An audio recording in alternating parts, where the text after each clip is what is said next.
हां, मी दीपक मधुकर चौधरी, न. रांका हायस्कूल आणि कनिष्ठ महाविद्यालय बोदवड या ठिकाणी सेवा देत आहे. मी 1997ला माझी सेवा सुरू केली आणि 1999मध्ये शासनातर्फे स्मार्ट पिढीचे प्रशिक्षण सुरू झाले आणि तेव्हापासून शाळांमध्ये मूल्य शिक्षण हा विषय सुरू झाला. सुरुवातीला 20 मिनिटांची तासिका शासनाने कंपल्सरी केली. त्यानंतर 2003मध्ये माझा माऊंट आबूला जाण्याचा योग आला आणि तिथं आल्यानंतर नैतिक शिक्षा आणि शिक्षण ही यशवीची ती पुस्तकं मी पाहिली आणि तिथून कळालं की या सेंटरच्या माध्यमातूनसुद्धा विद्यार्थ्यांपर्यंत अनेक विचार आपल्याला पोहोचवता येतील. आणि आज जो अभ्यासक्रम मी अभ्यासतो आहे, समुपदेशन आणि मानसिक आरोग्य, याची माहिती मला मागच्या वर्षी मिळाली. मी माऊंट आबूला मागच्या वर्षी गेल्यानंतर तिथे पंकजभाई पाटील यांची आमची भेट झाली आणि त्यांनी आम्हाला समजून सांगितलं की आपल्याला अभ्यासक्रम हा सुरू केलेला आहे आणि यात आपल्याला जास्तीत जास्त लोकांनी ॲडमिशन जर घेतली तर त्याचा उपयोग विद्यार्थ्यांसाठी होईल. आता मला वाटायचं की आपण त्या मुलांशी बोलत राहतो, बऱ्याचदा त्यांना काय अडचण येईल आपण ते सॉल्व करत राहतो, आपल्याला काय समुपदेशनाची गरज आहे. परंतु जेव्हा ही पुस्तकं वाचनामध्ये आली तेव्हा ते कळालं की याला आता बरोबर नियमबद्ध रीतीने आपण विद्यार्थ्यांशी हितगुज करू शकतो आणि त्यांच्या समस्या आपण सोडवू शकतो आणि त्याचा फायदा आपल्याला होऊ शकतो. शिक्षण क्षेत्राचा विचार केल्यानंतर असं लक्षामध्ये येत आहे की सगळ्यात जास्त आज गरज समुपदेशनाची शिक्षण क्षेत्रामध्ये आहे. कारण संपूर्ण देशाचा भार, देशाचा विकास, देशाची जीवनशैली जी घडते ती शाळांमध्ये घडते.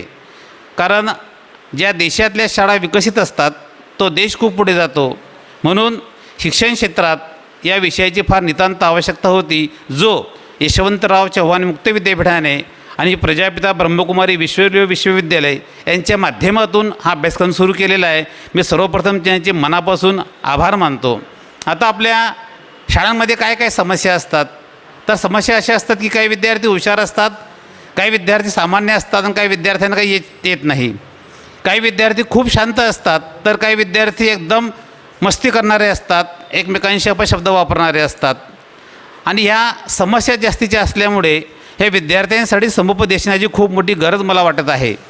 माझ्या वर्गामध्ये इयत्ता 9वीमध्ये सुमित धांडे नावाचा एक विद्यार्थी आहे, जो विद्यार्थी अपशब्द नेहमी बोलत राहतो, शाळेत नियमित येत नाही. परंतु जर त्याला एखाद्या वेळेस काही विचारलं तर बाकीच्यांपेक्षा त्याची उत्तरं एकदम आगळी वेगळी असतात. आणि मला ते कळालं की ह्या मुलाला असा हा जो वागतो आहे याच्यामागे काहीतरी हिस्ट्री असेल आणि हा इतिहासाचा अभ्यास आपण केला पाहिजे, हे आपल्या पुस्तकांमध्ये दिलेलं आहे. यासाठी त्या मुलाची जेव्हा चौकशी केली तेव्हा कळालं की याचे वडील दारू पितात, याचे आजोबा दारू प्यायचे, याचे आजोबा घरी शिवीगाळ करायचे, याचे वडील घरी शिवीगाळ करतात आणि घरातलं असं वातावरण असल्यामुळे हा मुलगा बाहेर फिरत राहतो. मग आता आपण याशी सुसंवाद साधला पाहिजे. मग जेव्हा त्या मुलाला एक समस्या विचारत गेलो आणि त्याला सांगत गेलो की तू असा वागतो आहे, मुलांना शिवीगाळ करतो आहे, कोणाला मारतो आहे. एकदा त्या मुलाने 9वीच्या मुलाने एका 6वीच्या मुलाच्या पोटावरती कर्कटकसुद्धा चालवलेलं होतं. आणि खूप मोठी शिक्षणातली अपयश आहे की शाळेत येऊन जर मुलं असे गुन्हे करत असतील तर आम्हाला वाटते की आम्ही शिक्षणात कुठेतरी कमी पडतो आहे.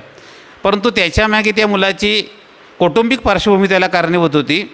ते जाणून घेतल्यानंतर त्या मुलाला समजून सांगण्यासाठी मला आपलं मानसिक आरोग्य या घटकाचा खूप मोठा उपयोग झाला. हळूहळू त्याला विश्वासात घेतलं आणि बरोबर 3 महिन्यांनी त्या मुलात जे वर्तन परिवर्तन झालं ते ऐकून आणि पाहून आम्ही सर्व शिक्षक चकित झालो आणि याचं सगळं श्रेय मी आपल्या अभ्यासक्रमाला देईल. असे अनेक विद्यार्थी असतात. आता नुकताच 10वीचा निकाल लागलेला आहे. पालक काही शिक्षित असतात, काही अशिक्षित असतात. त्यांना मुलांचा कल कळत नाही आणि मुलांना वाटते की आपले मित्र जिथं जातात आपण तिथं जाऊ. तर यासाठी अनेक प्रकारच्या कल चाचण्या आहेत, काउन्सिलिंग सेंटर आहेत की ज्या सेंटरमध्ये मुलांची चाचणी घेऊन त्या विद्यार्थ्यांना मुलांना चांगल्या मार्गाने पाठवता येते. जर विद्यार्थी त्यांच्या चॉईसनुसार, त्यांच्या आवडीनुसार त्यांनी जर विषय निवडला तर ते मुलं पुढे जाऊ शकतात. हे ज्ञान मलासुद्धा आपला जो समुपदेशन आणि मानसिक आरोग्य विषय आहेत यांच्यातून मला कळालेला आहे. हा विषय फक्त शिक्षणापुरता शिक्षकांसाठी मर्यादित राहत नाही, तर आपण ज्या समाजात राहतो, ज्या परिवारात राहतो, ज्या नातेवाईकांमध्ये राहतो यांच्यापर्यंतसुद्धा हा विषय फार महत्त्वाचा आहे. तर मागील वर्षी आमच्या घरामध्ये आमची चुलत बहिणीने आत्महत्या केली. लग्नानंतर 3 महिन्यांनी मुलीची आत्महत्या होणे हे आईवडिलांसाठी खूप मोठी दुःखदायक घटना आहे. आणि तिने आत्महत्या केल्यानंतर तिच्या आईवडिलांना खूप मोठा शॉक बसला आणि नंतर 6 महिने ते सावरले गेले नाही. कारण काय, तर मुलीच्या आत्महत्येचं कारण हा तिचा पती होता. आणि मग यांचं जर असं झालं तर आता पुढे मात्र पूर्ण परिवार डिस्टर्ब होऊन जाईल. यांना आपण काहीतरी सांगितलं पाहिजे. मी त्यांच्यापेक्षा लहान, काकूंपेक्षा, परंतु जेव्हा हे पुस्तकं माझ्या वाचनामध्ये आले तेव्हा त्या काकूंना मी सांगितलं, काकू तुम्ही स्वतः वाईट वाटून घेत आहे, तुम्ही दुःखात आहे, पण ज्या मुलामुळे तिने आत्महत्या केली तो मुलगा आनंदात राहतो आहे, त्याचे पालक मस्तपैकी फिरत आहेत, तर तुम्ही स्वतःला क्लेश का करून घेत आहेत? तर तुम्ही स्वतः सावरा. आणि आपल्या मुलीने जे काही केलेलं आहे ते का केलं, असं कोणाच्या मुलीवरती प्रसंग येऊ नये यासाठी सुद्धा आपण प्रयत्न केले पाहिजे. हे सर्व ज्ञान आपण जेव्हा हे पुस्तकं वाचू तेव्हा त्याच्यातून कळते. आमच्या काकूला आम्हाला जवळपास 1-1.5 महिना समजून सांगावं लागलं. नंतर काकूंचं रुटीन सुरू झालं, काकांचं रुटीन सुरू झालं. याला कारणीभूत आहे आपले अभ्यासक्रमाचा फायदा असा एकट्या माझ्यापुरता होत नाही आहे, माझ्या शाळेसाठी होत नाही आहे, तर तो समाजासाठी सुद्धा होत आहे. आणि मी खूप स्वतःला भाग्यवान समजतो की त्या अभ्यासक्रमाच्या माध्यमातून आम्ही समाजाला एक चांगल्या प्रकारची दिशा देऊ शकतो आहे. आजचा जो काळ आहे, लोक सर्वात जास्त चिंताग्रस्त झाले आहेत मोबाईलमुळे. कारण की प्रत्येकाच्या घरी मोबाईल दिसतो आहे आपल्याला, मुलांच्या हातात मोबाईल दिसतो आहे. जेव्हा तुम्ही लग्न समारंभात जातात, 1.5-2 वर्षाचा मुलगा असतो, तो रडत असतो, आईला जेवण करायचं असते आणि आई त्याच्या हातामध्ये मोबाईल देऊन देते, मुलगा शांत होऊन जातो. असं बऱ्याच ठिकाणी आहेत. आणि नंतर जेव्हा 9वी-10वीत या मुलाला सवय लागते की मोबाईलशिवाय तो राहू शकत नाही आणि पालक आम्हाला सांगतात की हा मुलगा फक्त खूप मोबाईल पाहतो, परंतु जर आपण मागच्या इतिहासात गेलो तर याला कारणीभूत स्वतः पालक असतात. मग त्या पालकांचं काउन्सिलिंग आपल्याला करावं लागेल. आता 9वी-10वीत गेलेल्या मुलाचं काउन्सिलिंग आपण पूर्णपणे आज करू शकत नाही, परंतु जे लहान मुलं आहेत 4-5 वर्षाचे आहे त्यांच्या पालकांशी आम्ही संबंध प्रस्थापित करू शकतो. त्यांना मोबाईलचे दुष्परिणाम आम्ही सांगू शकतो. हे पाहिल्यानंतर मुलं कसे होऊ शकतात, त्यांचे जीवन कसं होऊ शकते हे आपण त्यांना सांगू शकतो. कारण की मोबाईलवरती चांगलं पाहण्यापेक्षा वाईट जास्त पाहतात मुलं आणि त्याचे परिणाम तुम्हाला प्रत्येक गावोगावी दिसत आहे की ते कशा प्रकारचे कारनामे करत आहेत. यासाठी ह्या समुपदेशनाचा उपयोग आपल्याला फार मोठा शिक्षण क्षेत्रात होणार आहे. जर मुलं चांगली घडली तर देश चांगला घडणार आहे. यासाठी आपण मोबाईलपासून मुलांना प्रवृत्त कसं करू, तर आपल्या पुस्तकात दिले आहे की त्यांना दुसरं काम सांगा. आपल्या पुस्तकात दिले आहे की त्यांना सकारात्मक त्यांच्या ज्या काही ताकद आहेत, तो जर चांगला खेळत असेल त्याला खेळण्यासाठी प्रोत्साहित करा. तो जर मजबूत असेल तर त्याने दष्टपुष्ट व्हावं यासाठी त्याला व्यायाम करायला लावा. तो जर गाणं चांगलं म्हणत असेल त्याला गाण्यासाठी शाळेमध्ये प्रोत्साहन द्या. तो जर चांगलं लिहित असेल तर त्याने चांगलं लिहावं, लेख प्रसिद्ध करावे यासाठी त्याला प्रोत्साहित करा.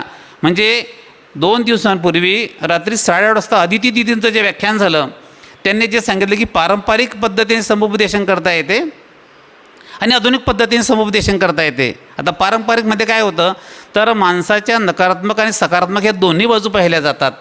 परंतु आधुनिक जी पद्धत आपण आता शिकतो आहे आपल्या अभ्यासक्रमामध्ये की याच्यामध्ये फक्त त्या मुलांच्या सकारात्मक बाजूंचाच विचार करावा की तुझ्या त्या ह्या चांगल्या गोष्टी आहेत, तू याचा वापर करू शकतो, तू खूप मोठा होऊ शकतो.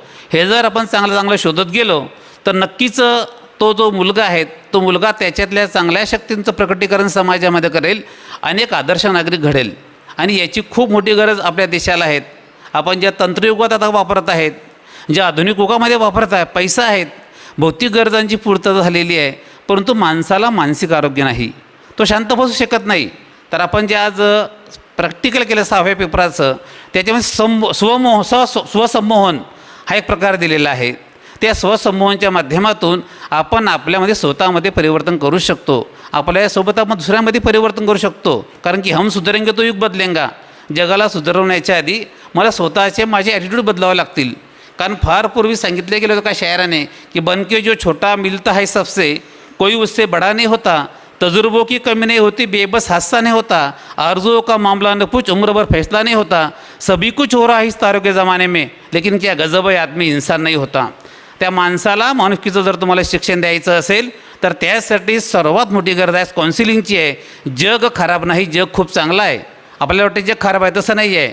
परंतु जे 10% दुष्ट विचार आहेत ते ॲक्टिव्ह आहेत आणि 90% जे लोक चांगले ते डिॲक्टिव्ह आहेत. ते डिॲक्टिव्ह लोकांना आपण त्यांच्यातल्या चांगल्या शक्ती जागृत करून आपल्या समुपदेशनातून एक नवीन चांगलं परिवर्तन करू शकतो, एक सुजलाम सुफलाम भारत घडवू शकतो. आणि मला वाटते अभ्यासक्रमाचा जो उद्देश प्रजापिता ब्रह्मकुमारी सेंटरने ठेवलेला आहे, यशवंतराव चव्हाण विद्यापीठाने ठेवलेला आहे, तो उद्देश तेव्हाच सफल होईल जेव्हा आपण प्रत्येकापर्यंत हा विचार पोहोचू. लोकांपर्यंत हा जर विचार गेला, हा माझा देश जो जुना संस्कृतीवरती आधारित होता तो देश पुन्हा एकदा पुढे जाऊ शकतो. या देशाला स्वामी विवेकानंद, आचार्य विनोबा भावे, महात्मा गांधी या थोर लोकांचा वारसा लाभलेला आहे. तोच वारसा आपल्याला हे अभ्यासक्रमाच्या माध्यमातून पुढे न्यायचा आहे. मी मनापासून आपल्या प्रजापिता ब्रह्मकुमारी विश्वविद्यालय, यशवंतराव चव्हाण विद्यापीठ यांचे मनापासून आभार मानतो. खूप खूप धन्यवाद.